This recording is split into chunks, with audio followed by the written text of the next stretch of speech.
Good morning everyone. आप सबों का स्वागत है आपके अपने यूट्यूब चैनल एसएससी आरंभ में। आज के इस वीडियो में हम लोग 25 क्वेश्चंस करने वाले हैं इंग्लिश सेक्शन का। यानी ऑलिव बोर्ड ने एक टेस्ट तैयार किया है एसएससी सीजीएल 2025 नाम से टियर 1 का, जो कि एडिक्विटी पैटर्न बेस्ड क्वेश्चन है, यानी सेट 1 है। जिस तरह से एडिक्विटी अभी जो एग्ज़ाम हुई थी, एडिक्विटी ने जिस तरह से इंग्लिश का क्वेश्चन पूछा था उसी के अनुसार इन्होंने टेस्ट तैयार किया है। टोटल 100 क्वेश्चन का टेस्ट है, जिसमें 4 सेक्शन डिवाइडेड है। मैथ्स है, रीजनिंग है, जीएस है और इंग्लिश है। इस वीडियो में हम लोग बस इंग्लिश के 25 क्वेश्चंस करने वाले हैं इस टेस्ट सीरीज का। यहाँ पर आप लोग स्क्रीनशॉट भी देख पा रहे होंगे। ये जैसे स्क्रीनशॉट मैंने लिया है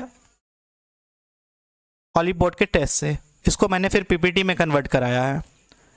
इस तरह के पीपीटी में मैंने कन्वर्ट कराया है ताकि आप लोगों के लिए आसानी हो। तो चलिए शुरू करते हैं हम अपना पहला क्वेश्चन क्या है? Select the denotations of the highlighted word. अब डिनोटेशन मतलब क्या होता है? लिटरल मीनिंग, यानी किसी भी चीज़ का लिटरल मीनिंग बताना ही डिनोटेशन कहलाता है। यानी हमें बताना है ये जो हाईलाइटेड वर्ड है इम्पेचुअस, इसका लिटरल मीनिंग बताना है। दैट मीन्स इसका सिमिलर मीनिंग या सिनोनिम्स बताना है। क्वेश्चन है his impetuous decision to quit his job surprised everyone. यहाँ पर जो हाईलाइटेड वर्ड इम्पेचुअस है इसका मतलब क्या है, इसका सिनोनिम्स क्या है? इम्पेचुअस मतलब होता है रैश या इम्पल्सिव।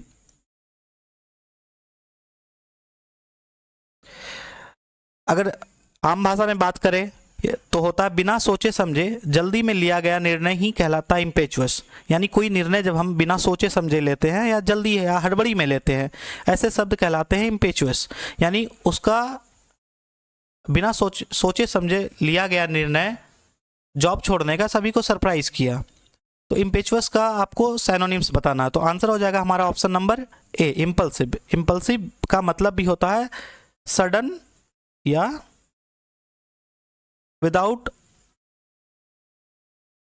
विदाउट थिंकिंग मच, यानी अचानक से और बिना सोचे समझे। तो राइट आंसर होगा हमारा ऑप्शन नंबर ए। एग्जाम्पल जो भी अदर ऑप्शन है उसका भी मतलब देखते हैं। डिटरमाइंड मतलब क्या होता है? डिटरमाइंड मतलब होता है स्ट्रांग विल। जैसे आप लोगों ने डिटरमाइन किया होगा कि आपको इस बार सीजीएल 25 का एग्जाम क्वालिफाई करना है, तो डिटरमाइंड मतलब स्ट्रांग विल होता है। तीसरा ऑप्शन है प्रूडेंट। प्रूडेंट मतलब होता है केयरफुल या वाइज, केयरफुल या फिर वाइज। ये इसका साइनो हो सकता है, क्योंकि इम्पेचुअस मतलब होता है बिना सोचे समझे किसी भी निर्णय लेना। वहीं प्रूडेंट मतलब होता है केयरफुल या वाइज, यानी सोच समझकर लिया गया फैसला प्रूडेंट कहलाता है। और लास्ट ऑप्शन है मेथोडिकल। इसका मतलब होता है ऑर्गेनाइज्ड। ये भी इसका सिनोनिम्स हो सकता है, ऑर्गेनाइज्ड, या फिर इसे सिस्टमैटिक भी बोल सकते हैं। ये भी इसका साइनो हो सकता है, एंटो हो सकता है। इम्पेचुअस का एंटो, प्रूडेंट और मेथोडिकल भी हो सकता है। और राइट आंसर यहाँ हमें डिनोटेशंस बताना है। डिनोटेशन मतलब लिटरल मीनिंग बताना है, तो इसका लिटरल मीनिंग यानी इसका सिनोनिम इम्पल्सिव हो जाएगा। आते हैं हम अपने नेक्स्ट क्वेश्चन की ओर। हमारा दूसरा क्वेश्चन है what does the idiom pulled a long face means. Pulled a long face का इडियम्स का मतलब बताना है। ऑप्शन है looked happy and excited, looked angry, looked confused और पजल्ड, लुक्ड सैड और डिसअपॉइंटेड। इसका आंसर जानने से पहले हम लोग इसका कुछ फिगर्स देखते हैं। ये आपके लिए निमोनिक जैसा कुछ फिगर्स है। यहाँ पर आप देख पा रहे हैं जैसे ये pulled a long face, pulled a long face. इसके चेहरे को देखो, इसने कैसे लंबा चेहरा बनाया हुआ है। मैं कलर चेंज कर लूँ, एक मिनट। ये किसे लंबा चेहरा बनाया हुआ है, लॉन्ग फेस किया हुआ है। इसका मतलब होता है लुक्ड सैड और डिसअपॉइंटेड। उदास दिखना या मायूस दिखना। लुक सैड और disappointed, pulled a long face. आप इस फोटो के थ्रू आप याद रख सकते हैं पुल्ड ए लॉन्ग फेस का इडियम्स का मतलब लुक्ड सैड और डिसअपॉइंटेड। एग्जाम्पल के तौर पे ही pulled a long face after lodging the match हारने के बाद उसका चेहरा लटक गया, यानी वो सैड हो गया या डिसअपॉइंटेड हो गया। तो हमारा राइट आंसर हो जाएगा ऑप्शन नंबर 2 का, क्वेश्चन नंबर 2 का option number D, sad, looked sad और डिसअपॉइंटेड। नेक्स्ट क्वेश्चन की ओर आते हैं। हमारा question number 3, the following sentence has been split into 4 segment, identify the segment that contains an incorrectly spelt word। यानी ये इतना सारा लंबा चौड़ा सेंटेंस दिया गया है, इस सेंटेंस में आपको बताना है कि एरर कहाँ है। क्वेश्चन है, in her apartment Emma nurtured a small indoors garden carefully, tending to her assortment of potted plant, creating a tranquil oasis amidst the hustle and bustles of city life. कहने का मतलब ईमा ने अपने घर के अंदर पौधे का बगीचा बनाया और उसकी देखभाल करती थी, जिससे शहर की भीड़ भाड़ के बीच इसे शांति और सुकून का माहौल देता था। यहाँ पे कुछ वर्ड है, एग्जाम्पल के तौर पे कुछ वर्ड्स का पहले मतलब समझते हैं। नर्चर मतलब होता है देखभाल करना, ये नर्चर है, इसका मतलब होता है देखभाल करना। यहाँ एक्चुअली देखा जाए तो स्पेलिंग एरर ही नर्चर में है। नर्चर का राइट स्पेलिंग होता है NURTURED, नर्चर्ड, राइट स्पेलिंग यही होता है। लेकिन यहाँ पर NURE डाला हुआ है, जो कि यहाँ पर सेंटेंस को, इस स्पेलिंग को एरर बनाता है। नर्चर का राइट स्पेलिंग ये है, उसका मतलब समझ लेते हैं। नर्चर मतलब होता है देखभाल करना या पोषण करना। जैसे पेड़ पौधा का पोषण करते हैं, पेड़ पौधे की देखभाल करते हैं, तो पेड़ पौधे का नर्चर करते हैं। और दूसरा मतलब है, दूसरा शब्द है, एक और शब्द है यहाँ पर, एसोरमेंट। इसका मतलब होता है, ये नाउन है, इसका मतलब होता है कलेक्शन ऑफ डिफरेंट थिंग, ना, अलग अलग चीज़ों का कलेक्शन को ही एसोरमेंट बोलते हैं।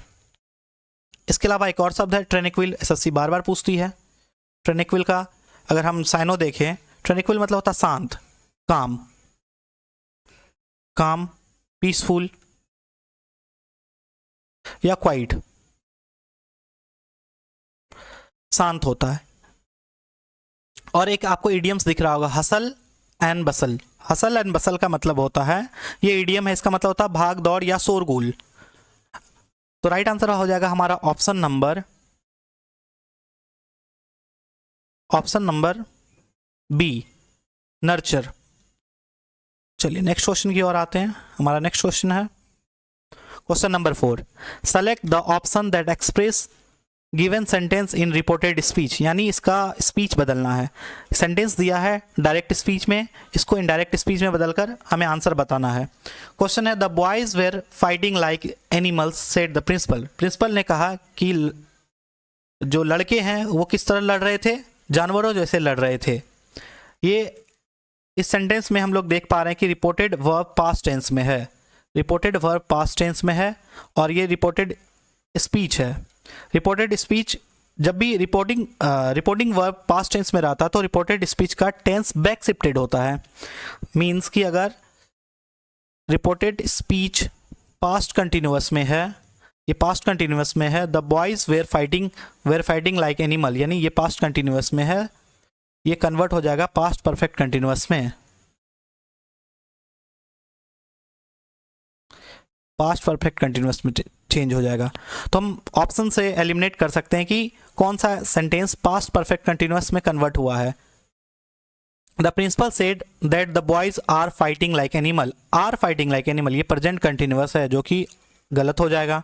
Option number B, the principal said that the boys were fighting like animal, ये सेंटेंस में बिल्कुल कुछ भी चेंज नहीं किया, ये बिल्कुल पास्ट कंटिन्यूअस का पास्ट कंटिन्यूअस में ही इन्होंने लिख दिया है। तो ऑप्शन नंबर बी भी गलत हो जाएगा। Option number C, the principal said that the boys had been fighting like animal, ये आंसर, ये ऑप्शन हमारा बिल्कुल सही है, क्योंकि अभी मैंने बताया कि अगर reported speech reporting verb past tense में हो तो रिपोर्टेड स्पीच का टेंस बैक शिफ्टेड होता है। यानी अगर पास्ट कंटिन्यूअस में हो, रिपोर्टिंग स्पीच अगर पास्ट कंटिन्यूअस में हो तो इसको कन्वर्ट करेंगे पास्ट परफेक्ट कंटिन्यूअस में कन्वर्ट करेंगे। तो हमारा राइट आंसर हो जाएगा ऑप्शन नंबर सी, जो कि इसे पास्ट परफेक्ट कंटिन्यूअस में चेंज किया गया है। आते हैं हम अपने अगले क्वेश्चन की ओर। हमारा अगला क्वेश्चन है इनकरेक्टली स्पेल्ड वर्ड, यानी इसमें से आपको फाइंड आउट करना कि कौन सा स्पेलिंग गलत है। पॉज करने के बाद आप खुद आंसर देने की कोशिश करें। देखते हैं हमारा क्या है। ऑप्शन नंबर ए, सेक्रेटरी मतलब सचिव, सेक्रेटरी मतलब सचिव होता है। स्पेलिंग हमारा क्या है, SECREATRY, बिल्कुल सही है। इसका मतलब हिंदी मतलब होता है सचिव। दूसरा ऑप्शन है हमारा रिसीव, RECEIEVE, इसका मतलब भी सही है। इसका मतलब होता है प्राप्त करना, ये स्पेलिंग भी सही है। अच्छा, अभी थोड़ी देर में हम देखेंगे एक एरर से रूल है, स्पेलिंग एरर से रूल है, I before E, E accept सी वाला रूल्स अभी जस्ट देखेंगे। उससे पहले समझ लेते हैं option number C, symmetry. Symmetry मतलब होता है कब्रिस्तान। सिमेट्री का स्पेलिंग तो सही है, लेकिन कभी कभी यहाँ पर स्पेलिंग एरर बनाने के लिए सिमेट्री में यहाँ पर ए कर देता, CE, इस तरह CEMETARY, जो कि गलत है। यहाँ पर आपको ध्यान रखना पड़ेगा, टी के बाद ई आएगा ना कि ए आएगा। यहाँ पर एरर, इस तरह भी स्पेलिंग एरर पूछा जाता है सिमेट्री। सिमेट्री मतलब होता है कब्रिस्तान। Option number D, ecstasy. Ecstasy का स्पेलिंग बिल्कुल गलत है। एक्स्टेसी का स्पेलिंग होता है ECSTASY।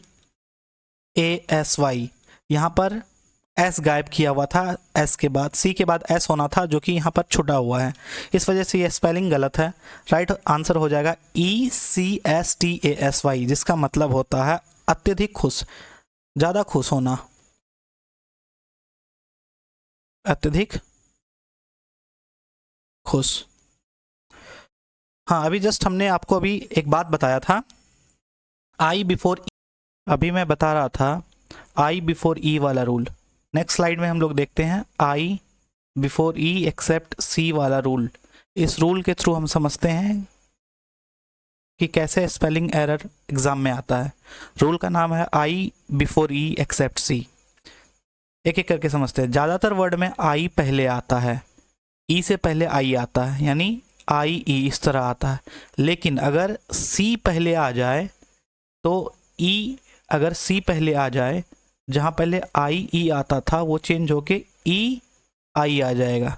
यानी मैक्सिमम एरर में स्पेलिंग जो होता है उसमें आई पहले आता और ई बाद में आता है। लेकिन अगर इन सभी से पहले सी आ जाए तो ये चेंज होकर क्या हो जाएगा, सी अगर पहले आता तो ई आई हो जाएगा। लेकिन ज़्यादातर केस में आई ई पहले आता है। एग्जाम्पल देखते हैं, बिलीव। बिलीव का स्पेलिंग देखो, यहाँ पर आई ई यानी आई पहले आ रहा है, उसके बाद ई आ रहा है, क्योंकि उससे पहले सी नहीं है। लेकिन वहीं अगर रिसीव की बात करें, रिसीव में सी आ गया है, जिसकी वजह से ई आई हो गया, ना कि आई ई है। फ्रेंड की स्पेलिंग देख लेते हैं। फ्रेंड में भी आई और ई, यानी आई ई से पहले है। चीफ में भी आई ई से पहले है। थीप में भी आई ई से पहले है। यहाँ आई पहले और ई बाद में आता है। लेकिन रूल ये है आई बिफोर ई एक्सेप्ट सी, यानी आई इन सभी से पहले अगर सी आ जाए तो ये चेंज होके ई आई हो जाएगा। एग्जाम्पल के तौर पे अगर सी है तो आई ना होके बल्कि ई आई हो जाएगा। रिसीव मतलब प्राप्त करना। सीलिंग में सी पहले आ गया है, इसकी वजह से आई बाद में आया और ई पहले आया है। डिसीव में भी सी पहले आया, इसलिए ई आई यहाँ पर है।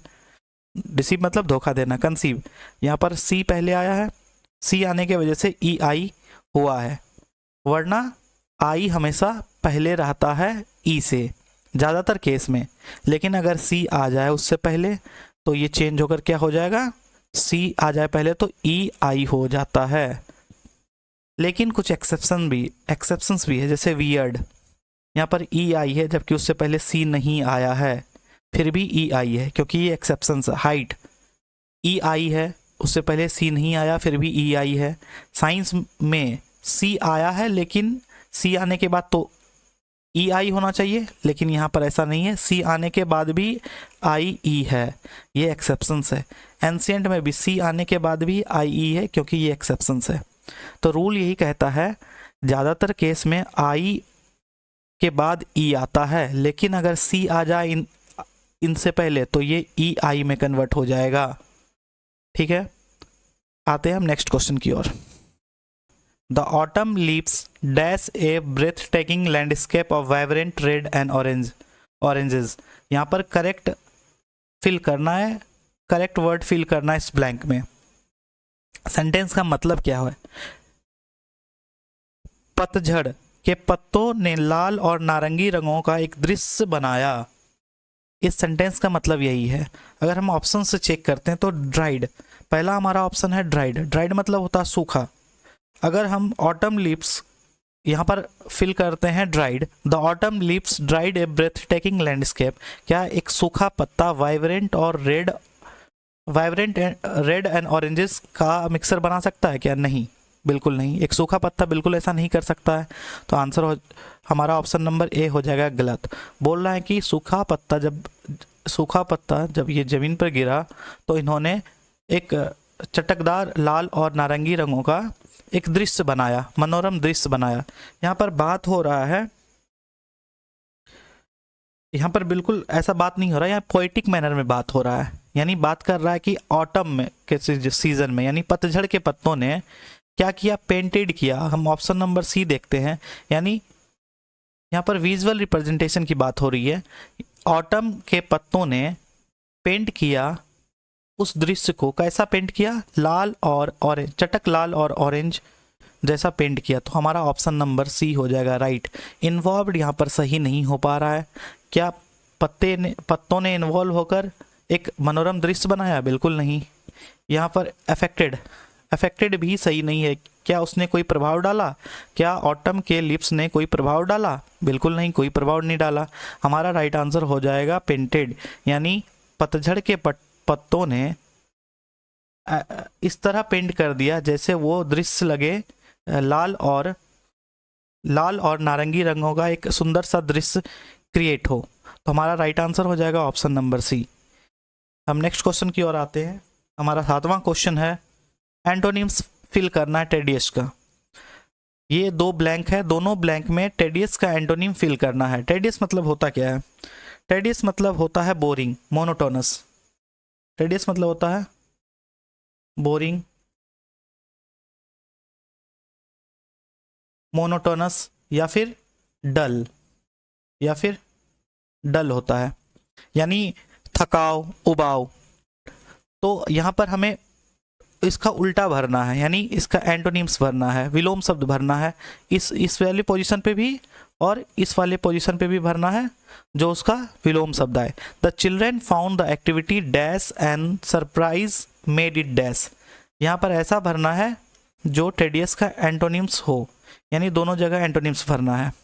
तो हम ऑप्शन नंबर ए चेक करते हैं, इंगेजिंग। इंगेजिंग मतलब होता है दिलचस्प और एक्साइटिंग मतलब होता है रोमांच। क्या ये टेडियस का एंटो है? बिल्कुल, इंगेजिंग भी टेडियस का एंटो है और एक्साइटिंग भी टेडियस का एंटो। तो हमारा राइट आंसर हो जाएगा ऑप्शन नंबर ए। दूसरा ऑप्शन भी चेक कर लेते हैं, option number B, interesting. Tedious का एंटो इंटरेस्टिंग है, बिल्कुल यहाँ पर भर सकते हैं। लेकिन जब दूसरा ऑप्शन देखते हैं, डिस्ट्रैक्टेड, तो डिस्ट्रैक्टेड क्या टेडियस का एंटो है? बिल्कुल नहीं। डिस्ट्रैक्टेड मतलब हो जाता ध्यान भटकाने वाला, जो कि टेडियस का एंटोनिम्स बिल्कुल भी नहीं है। तो हमारा ऑप्शन नंबर बी नहीं होगा। ऑप्शन सी चेक करते हैं, तो लाइवली मतलब होता है जिंदा दिल या मज़ेदार। तो बिल्कुल ये टेडियस का एंटोनिम्स है, यहाँ पर ये फिल हो सकता है।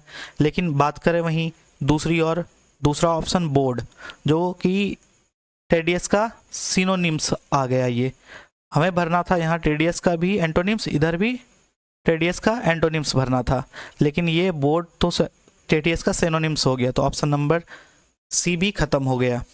ऑप्शन डी, कैपिटिवेटिंग, इसका मतलब होता है दिल को मोह लेने वाला, यानी ऐसा चीज़ जो अच्छा लगे। टेडियस मतलब मोनोटोनस, इसका उल्टा कैपिटिवेटिंग, बिल्कुल सही है। लेकिन फिर यहाँ पर दूसरा ऑप्शन फोर्स्ड, बिल्कुल गलत है। फोर्स्ड मतलब होता है फर्जी या नकली, है ना?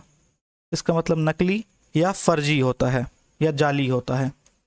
तो जो कि हमारा ऑप्शन नंबर डी भी कट हो जाएगा। तो हमारा राइट आंसर हो जाएगा ऑप्शन नंबर ए, इंगेजिंग और एक्साइटिंग, जो कि टेडियस का एंटो है। हु स्टडीज द वेदर, इसको समझने से पहले हम अपने नेक्स्ट स्लाइड में जाते हैं। वहाँ पे मैंने अच्छे से बता रखा है।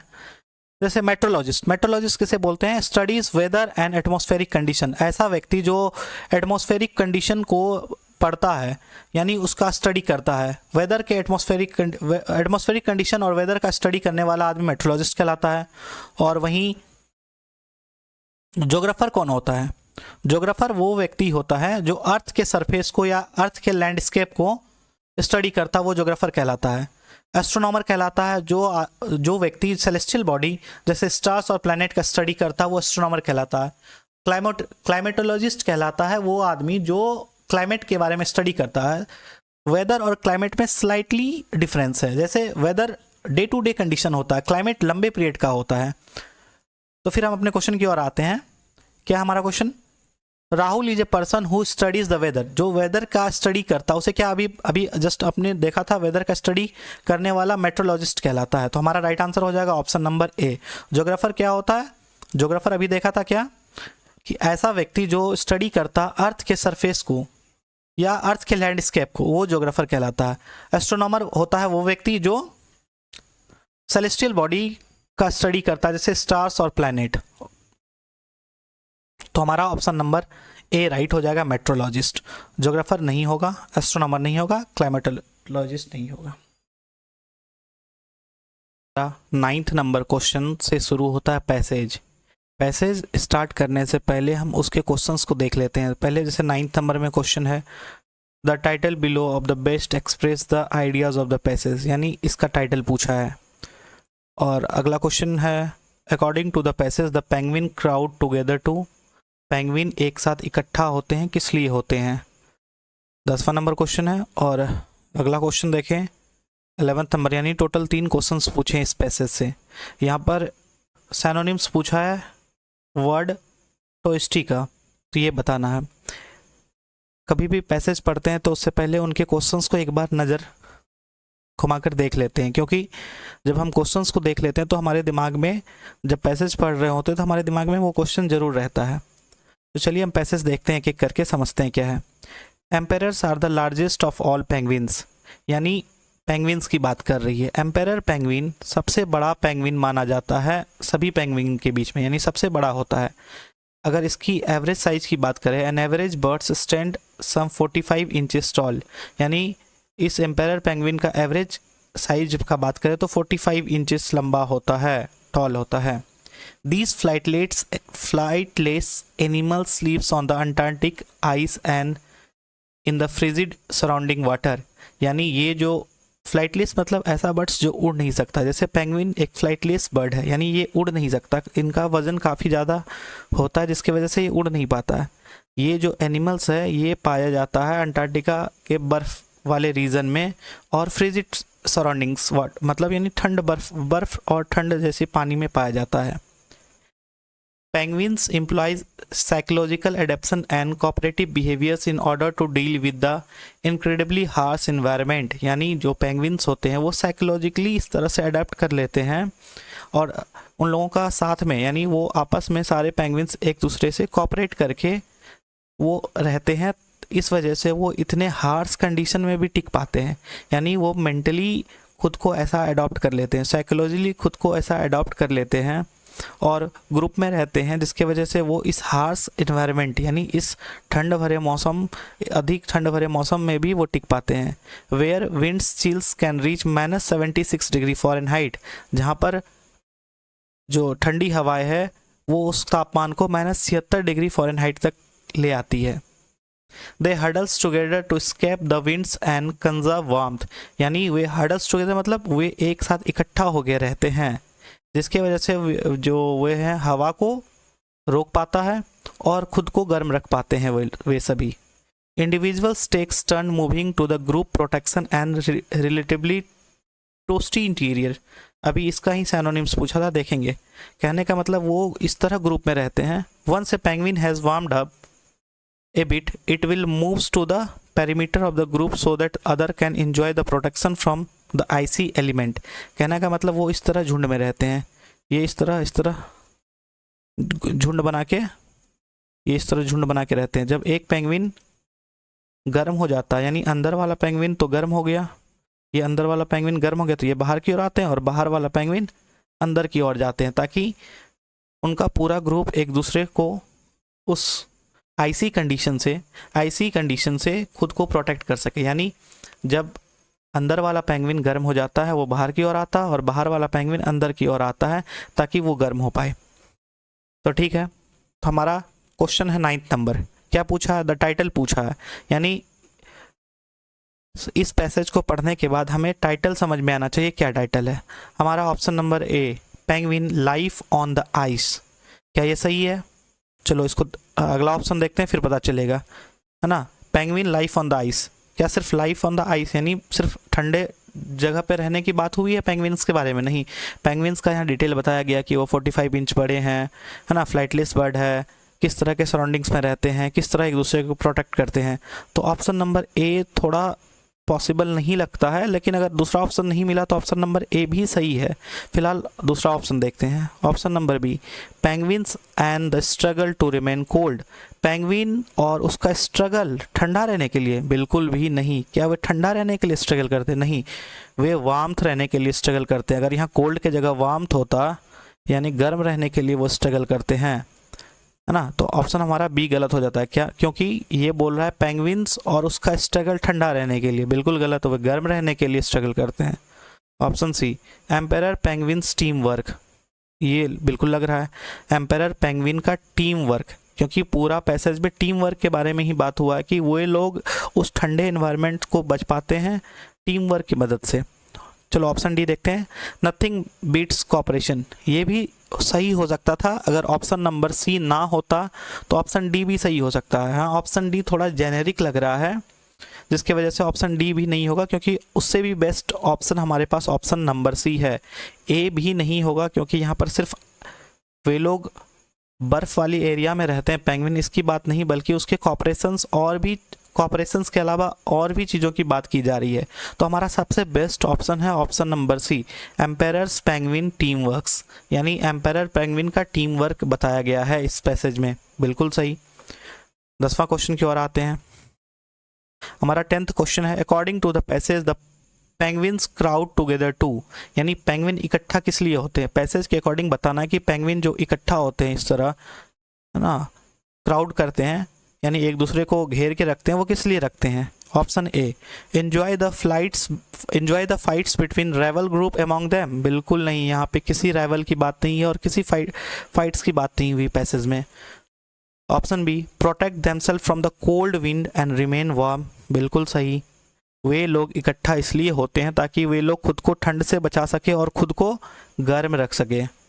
ऑप्शन सी देख लेते हैं, फीड देयर यंग वंस। ऐसा पैसेज में बात भी नहीं हुआ यंग वंस के बारे में, यानी वो अपने बच्चों को भोजन करवाने के लिए इकट्ठा होते हैं, ऐसा तो बिल्कुल भी बात नहीं हुई। Option D, strategies how to remain warm and in an extremely cold environment. क्या वे लोग स्ट्रेटजी बनाते हैं इकट्ठा होकर ऐसे? बिल्कुल नहीं, ऐसा कोई बात नहीं हुआ है। Option number B is the right answer, protect themselves from the cold wind and remain warm. ये अंतिम क्वेश्चन है इस पैसेज का। इसमें बोला गया सिनोनिम्स बताना है, इसका टोस्टी का सिनोनिम्स बताना है। तो हम एक यहाँ पे सेंटेंस देख पा रहे हैं, सेकंड लास्ट सेंटेंस में देख पा रहे हैं टोस्टी इंटीरियर। यहाँ से पढ़ते हैं, individuals takes turn moving to the group protect and relatively toasty interior. यहाँ पर टोस्टी का मतलब क्या? टोस्टी का मतलब होता है कंफर्टेबल वार्म, यानी सुखद, कंफर्टेबल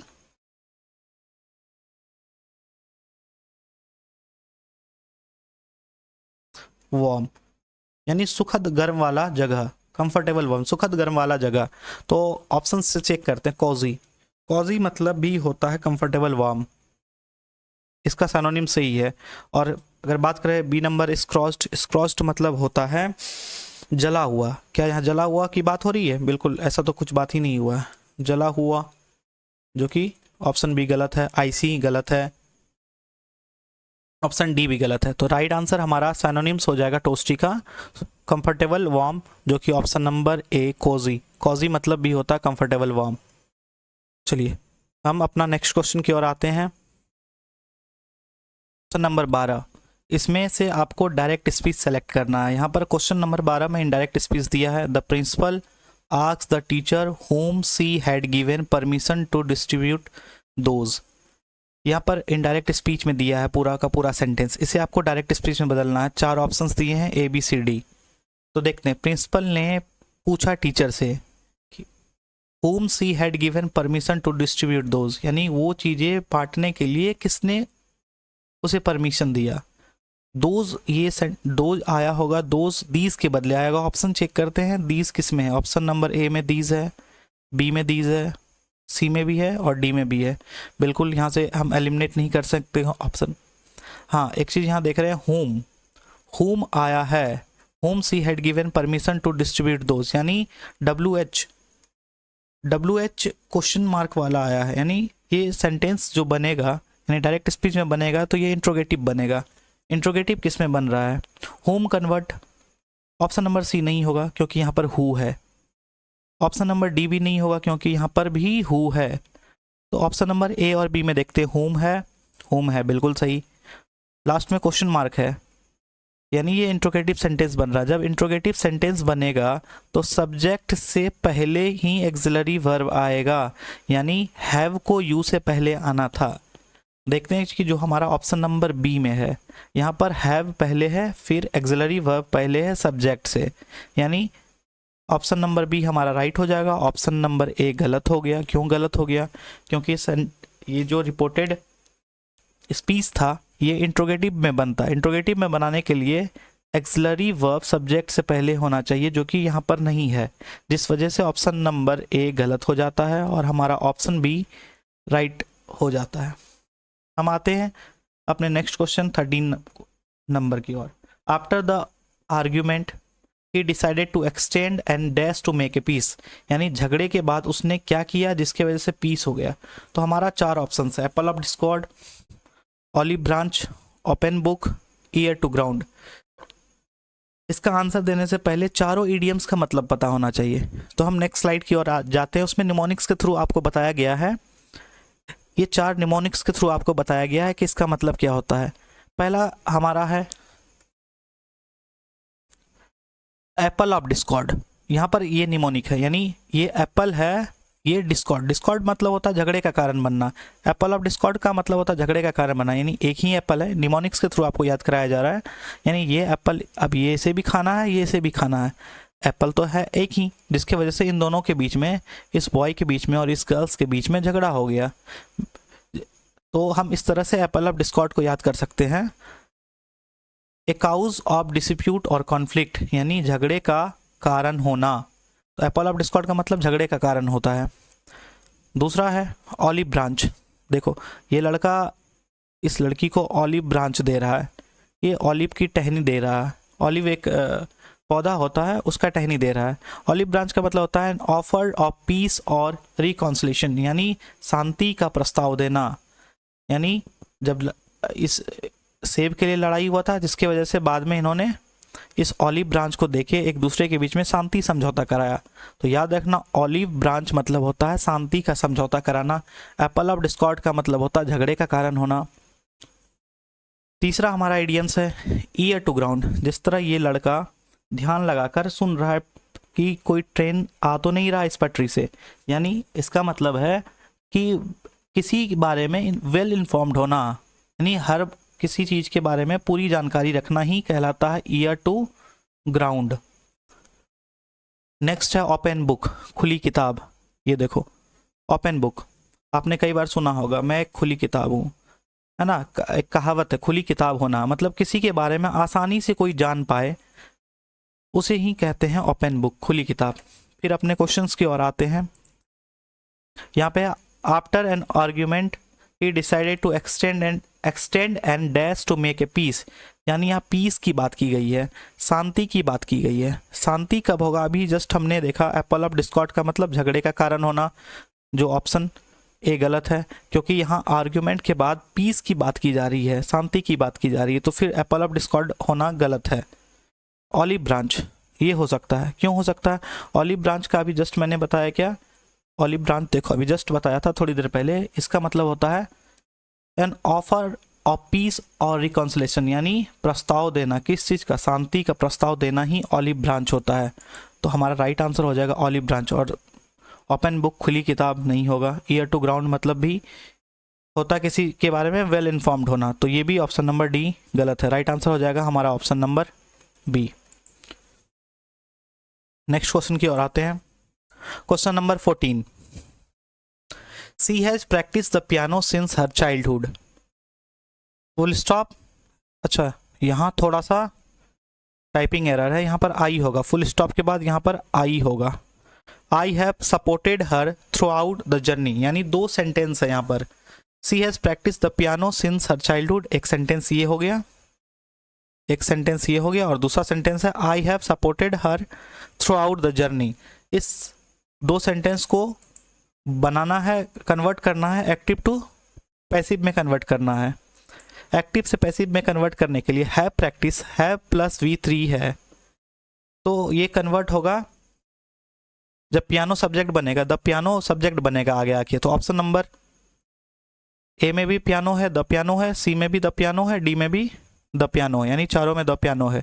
उसके बाद हैज़ प्रैक्टिस्ड है, तो हैज़ कन्वर्ट होगा has been, has plus been plus V3 में कन्वर्ट होगा। तो देखते हैं कि इसमें है the piano has been practising, option number A सही है। द पियानो इज़ प्रैक्टिस्ड, बिल्कुल गलत, क्योंकि हैज़ प्रैक्टिस कन्वर्ट होगा हैज़ बीन प्रैक्टिस्ड में, तो ऑप्शन नंबर बी गलत हो जाता है। ऑप्शन नंबर सी देखते हैं, has been practised, option number C भी सही है। The piano has been practised, option number D भी सही है।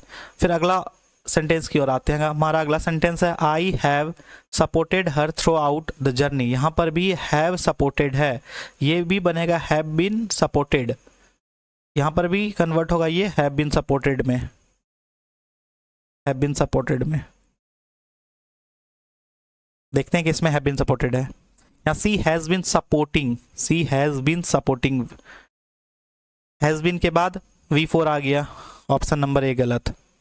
सी इज सपोर्टेड बाई, यहाँ तो टेंस ही चेंज हो गया, बी तो ऐसे भी पहले कट चुका था। ऑप्शन सी देखते हैं, सी हैड बीन सपोर्टेड, बिल्कुल नहीं, यहाँ पर हैड ही बिल्कुल नहीं होना चाहिए, बल्कि she has been, I have been, I के बदले सी आया, क्योंकि सब्जेक्ट के बदले ऑब्जेक्ट आएगा, तो यहाँ पर हैड का तो टेंस ही चेंज हो गया, जिस वजह से नहीं होगा। राइट आंसर हो जाएगा हमारा she has been supported, right answer हमारा option number D. Next question शुरू हो जाता है क्लोज टेस्ट।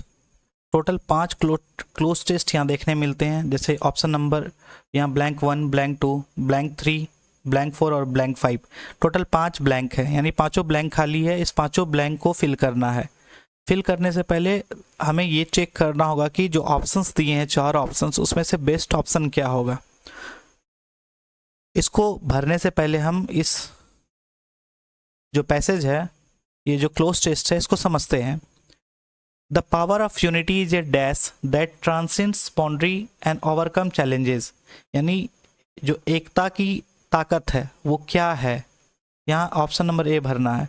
यानी एकता की ताकत क्या है जो बाउंड्री को ट्रांसेंड्स करती है, मतलब जो सीमा को पार करती है और मुसीबतों को, हर चुनौती को जीत पाती है। ओवरकम चैलेंजेस यानी हर चुनौती को जीत पाती है। तो द पावर ऑफ यूनिटी क्या है? एक गेम है। पावर ऑफ यूनिटी गेम है जो हर तरह के मुसीबत का सामना करती है और हर तरह के मुसीबत पर जीत पाती है। तो वो एक गेम है क्या? बिल्कुल नहीं। टेक्निक है? पावर ऑफ यूनिटी एक टेक्निक है? नहीं, बल्कि यहाँ पर ये कहना चाहता है कि द पावर ऑफ यूनिटी यानी एकता ऐसी शक्ति है। शक्ति के लिए ऑप्शन हो जाएगा हमारा option number B, force. Technology भी नहीं होगा। यानी कहना चाह रहा है the power of unity is a force. Power of unity क्या है? एक ऐसी शक्ति है जो हर तरह के सीमा को लांघती है और हर चुनौती को जीत पाती है। अगला देखते हैं, second number. When individuals comes together, differences dash and collective strength emerge. जब लोग साथ आते हैं, when individuals come together, जब लोग साथ आते हैं, differences अंतर, अंतर क्या होता है? अंतर फेड हो जाता है। यानी ऑप्शन नंबर ए, यानी जो उन लोगों के बीच में अंतर होता है वो मिट जाता है। अंतर मिट जाता है जब लोग साथ आते हैं। when individuals comes together, जब लोग साथ आते हैं तो differences अंतर होता है वो मिट जाता है। मर्ज नहीं हो जाता है। क्या अंतर मिल जाता है? नहीं। अंतर क्यों मिलेगा? अंतर ऑक्यूपाई यानी जगह ले लेता है क्या? ऐसा कोई सेंस नहीं बन रहा ऑप्शन 2 में यहाँ पर फिल करने के लिए। और डी भी कोई सेंस नहीं कर रहा, अंतर लास्ट करता है, ऐसा कोई सेंस नहीं बन रहा है। राइट आंसर होगा हमारा ऑप्शन नंबर ए, फेड। यानी जब लोग साथ आते हैं, व्हेन इंडिविजुअल्स कम्स टुगेदर, जब लोग साथ आते हैं, डिफरेंसेस फेड, यानी अंतर मिट जाती है और एक कलेक्टिव स्ट्रेंथ इमर्ज होता है, एक सामूहिक शक्ति उभरता है। यूनिटी फोस्टर अंडरस्टैंडिंग, जो एकता है वो क्या दिखलाती है, वो अंडरस्टैंडिंग दिखलाती है, समझ दिखलाती, कंपैशन करुणा दिखलाती है, और कोलैबोरेशन और सहयोग दिखलाती है। इनेबलिंग सोसाइटी टू अचीव, ताकि समाज क्या हासिल कर पाए। एकता क्या दिखाती है, एकता समझ दिखलाती है, एकता करुणा दिखलाती है, एकता समझौता दिखलाती है, ताकि सोसाइटी क्या अचीव कर पाए, डैश फिस्ट, यानी फिस्ट मतलब उपलब्धि, कैसी उपलब्धि हासिल कर पाए, क्वेश्चनेबल उपलब्धि हासिल कर पाए, संदिग्ध उपलब्धि हासिल कर पाए, सेंटेंस नेगेटिव हो जाता है। म्यूटेबल कोई सेंस नहीं बना रहा है, डिपेंडेबल भी कोई सेंस नहीं बना रहा है। हमारा राइट आंसर हो जाएगा रिमार्केबल फिस्ट, यानी ऐसी उपलब्धियां हासिल कर पाए जो लोगों की भलाई के लिए हो। फोर्थ नंबर देखते हैं, it dash people with common purpose. ये जो है इट यहाँ यूनिटी के लिए आया है। यूनिटी क्या करता है, लोगों को कॉमन पर्पस के साथ जोड़ता है, जोड़ने का काम करता है। यानी ऑप्शन हमारा हो जाएगा बाइंड्स। बाइंड्स मतलब होता है जोड़ना, जोड़ना, लोगों को जोड़ना। यानी इट किसके लिए आया, unity. Unity binds, unity binds, एकता जोड़ती है आम लोगों को, टर्निंग डिस्कॉर्ड इनटू हार्मनी, ताकि जो डिस्कॉर्ड है, यानी जो भी लोगों के बीच में गिले शिकवे हैं उसको एक साथ होके वो हार्मनी उन लोगों के बीच में हो पाए। एंड वीकनेस इनटू स्ट्रेंथ, और कमजोरी को अपना स्ट्रेंथ बना पाए। ब्लाइंड्स नहीं होगा, ब्लाइंड्स अंधा के सेंस में जा रहा। बेंड्स मतलब मोड़ना, और क्लेरिफाई मतलब ये भी सेंस नहीं बन रहा। तो हमारा राइट आंसर हो जाएगा ऑप्शन नंबर डी, बेंड्स।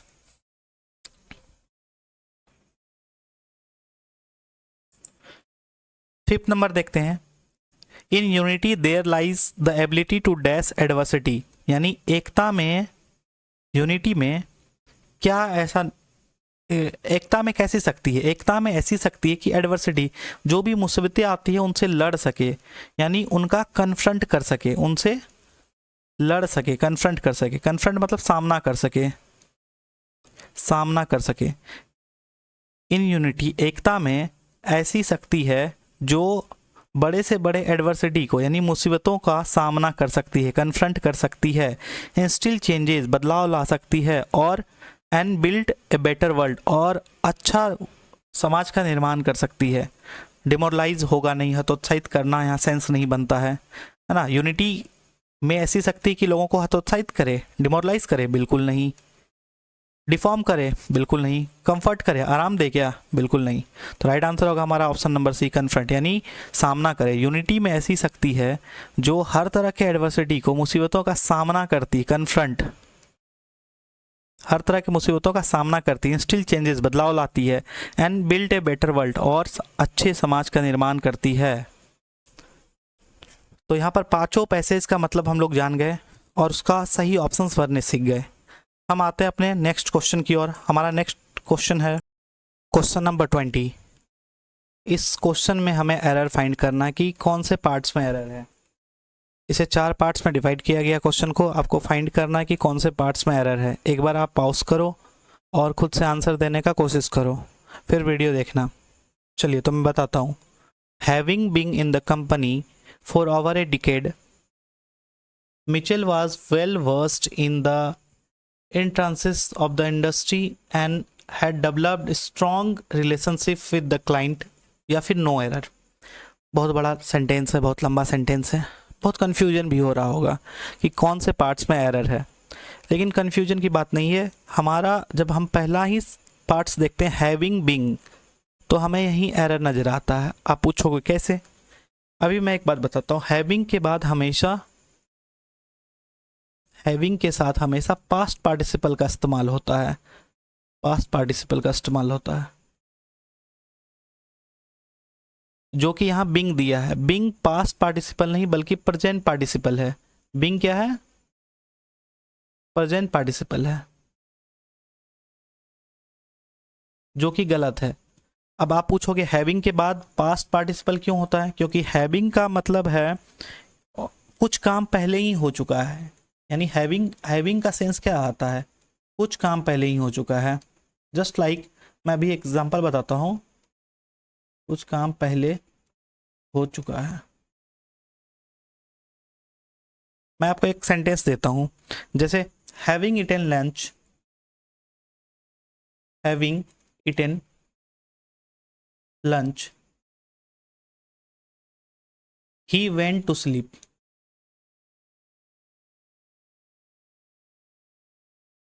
इसका मतलब क्या हुआ? इसका मतलब ये हुआ, यानी हैविंग इटन, यहाँ हैविंग के बाद इटन का इस्तेमाल हुआ। इटन क्या है? पास्ट पार्टिसिपल है। इटन पास्ट पार्टिसिपल है ना? यानी पहले ही कुछ काम हो चुका है।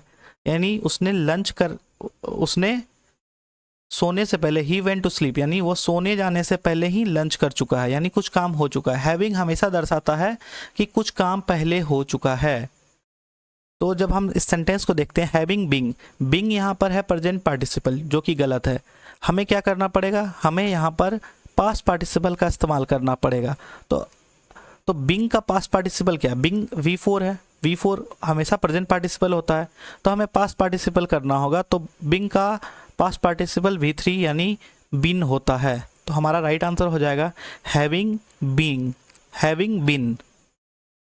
Having been in the company for over a decade, Mitchell was well versed in the intricacies of the industry and had developed a strong relationship with client. No error. बिल्कुल भी सेंटेंस भले दिखने में बड़ा हो, लेकिन एरर हमारा पहला ही पार्ट्स में था। हमारा राइट आंसर क्या हो जाएगा? ऑप्शन नंबर बी, जो कि ए वाले पार्ट्स में एरर है। नेक्स्ट क्वेश्चन की ओर आते हैं। हमारा क्वेश्चन है question number 21। The two sisters along with their brothers was excitedly planning a surprise birthday party for their parents, hoping to make it memorable occasion। यानी दो बहनें और उसके साथ साथ उनके भाई, दो बहनें along with क्या कर रहा है? इसको जोड़ने का काम कर रहा है, इस सब्जेक्ट को जोड़ने का काम कर रहा है। with their brothers यानी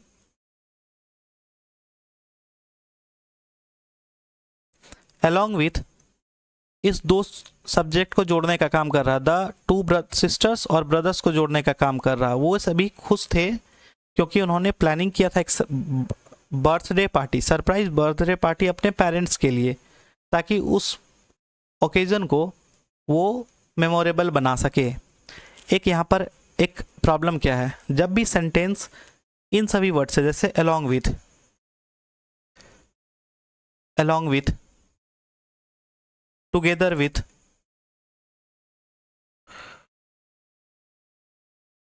as well as, इन सभी के बाद जब भी यानी along with, together with, as well as, इन सभी के बाद सब्जेक्ट, यानी सब्जेक्ट या इसका प्लूरल होगा। इनसे पहले आने वाला सब्जेक्ट और इनके बाद आने वाला सब्जेक्ट मिलाकर एक कॉमन सब्जेक्ट होगा।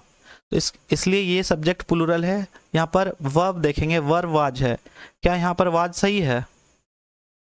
क्या यहाँ पर वाज सही है? बिल्कुल नहीं। क्यों? जब सब्जेक्ट प्लूरल हो तो उसके बदले इस्तेमाल होने वाला वर्ब भी प्लूरल होना चाहिए। यहाँ पर subject the two sisters along with their brothers, ये पूरा का पूरा सब्जेक्ट है और ये सब्जेक्ट प्लूरल है। प्लूरल है तो इसके लिए वर्ब का भी प्लूरल होना चाहिए, जो कि वाज यहाँ पे सिंगुलर है। तो राइट आंसर हो जाएगा हमारा where. The two sisters along with their brothers were excitedly planning a surprise birthday party for their parents, hoping to make it memorable occasion। तो हमारा राइट आंसर हो जाएगा ऑप्शन नंबर बी, ये was नहीं बल्कि वेयर होगा। अगले question की ओर आते हैं। हमारा अगला क्वेश्चन है question number 22। The burglars broke in the house during the night and stole nothing but Radhika's jewelry। यहाँ पर भी एरर फाइंड करना है।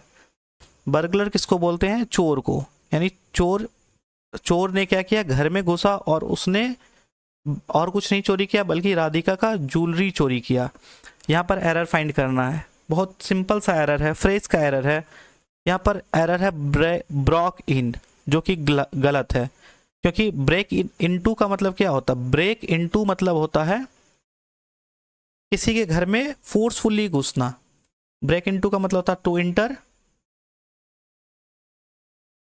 ए प्लेस फोर्सबली,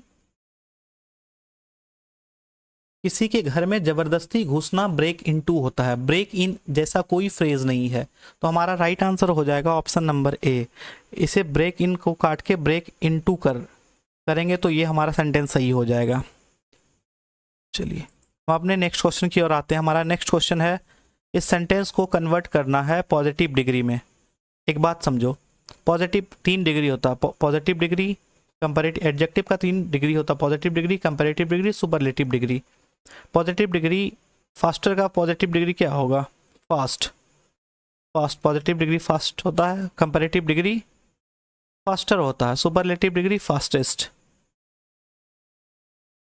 कंपैरेटिव डिग्री दो चीज़ों का जब कंपैरिजन हो रहा होता तो कंपैरेटिव डिग्री का इस्तेमाल होता है। जस्ट लाइक अभी मैं एग्जांपल के साथ बताता हूँ। और पॉजिटिव डिग्री को हमेशा एज और एज के साथ जोड़ा जाता है, या सो और एज के साथ जोड़ा जाता है। ये बात मैंने पिछली वीडियो में भी बताया है। यानी जहाँ पर भी एज या सो एज आ रहा होगा वो कंपैरेटिव डिग्री जोड़ने का काम होगा। अगर हम ऑप्शन से एलिमिनेट करें, क्वेश्चन हमारा, Rohan is faster than Shubham in terms of running, यानी रनिंग के टर्म में रोहन ज़्यादा तेज दौड़ पाता है किससे? शुभम से। रोहन ज़्यादा तेज दौड़ पाता है शुभम से, दौड़ने के यानी रनिंग के कॉन्टेक्स्ट में बात की जा रही है। अब यहाँ देखो स्लोअर दिया है, ये तो कंपैरेटिव डिग्री है, तो ऑप्शन नंबर ए खत्म हो जाएगा। ऑप्शन नंबर सी देख रहे हैं, running wise Rohan is faster, यहाँ पर भी फास्टर है जो कंपैरेटिव डिग्री है, गलत हो जाएगा क्योंकि अभी जस्ट मैंने बताया कि फास्टर कंपैरेटिव डिग्री है। और रोहन इज फास्टेस्ट, यहाँ फास्टेस्ट दिया है जो कि सुपरलेटिव डिग्री है। ऑप्शन डी भी गलत हो जाएगा, राइट आंसर हो जाएगा हमारा option number B. Shubham is not as fast as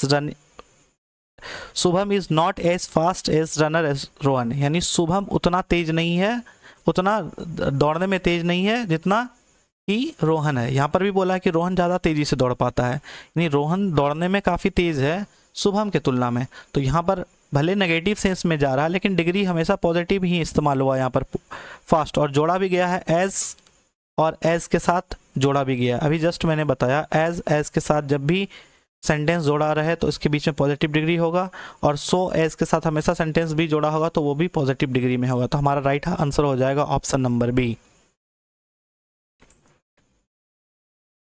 question number 24, इतना लंबा सेंटेंस दिया गया है। ये सेंटेंस पैसिव वॉइस में है क्योंकि यहाँ पर देख रहे हैं वास प्लस V3 है, यानी एक वास प्लस V3 है, यानी सेंटेंस क्या है? पैसिव में है, तो हमें इसे एक्टिव फॉर्म में लिखना है। इससे पहले कुछ समझते हैं। अगर सेंटेंस एक्टिव फॉर्म में हो, सब्जेक्ट के बाद वर्ब का दूसरा रूप हो और ऑब्जेक्ट हो, तो उसे पैसिव फॉर्म में कैसे लिखेंगे? उसे पैसिव फॉर्म में लिखने का तरीका है, ऑब्जेक्ट को आगे करेंगे, वाज वर्ड डालेंगे, फिर बाय के साथ सब्जेक्ट को ऐड करेंगे। ये हमारा सेंटेंस का स्ट्रक्चर होता है। अगर sentence subject plus V2 plus object हो तो उसको लिखेंगे ऑब्जेक्ट, वाज वर्ड, बाय और फिर सब्जेक्ट। तो हम ऑप्शन एलिमिनेशन से चेक कर सकते हैं। हमारा ऑप्शन नंबर ए है, द एंशिएंट, पहले क्वेश्चन पढ़ लेते हैं। The ancient manuscript hidden for centuries was touched by the hands of the curious archaeologist with great एंटीसेप्शंस।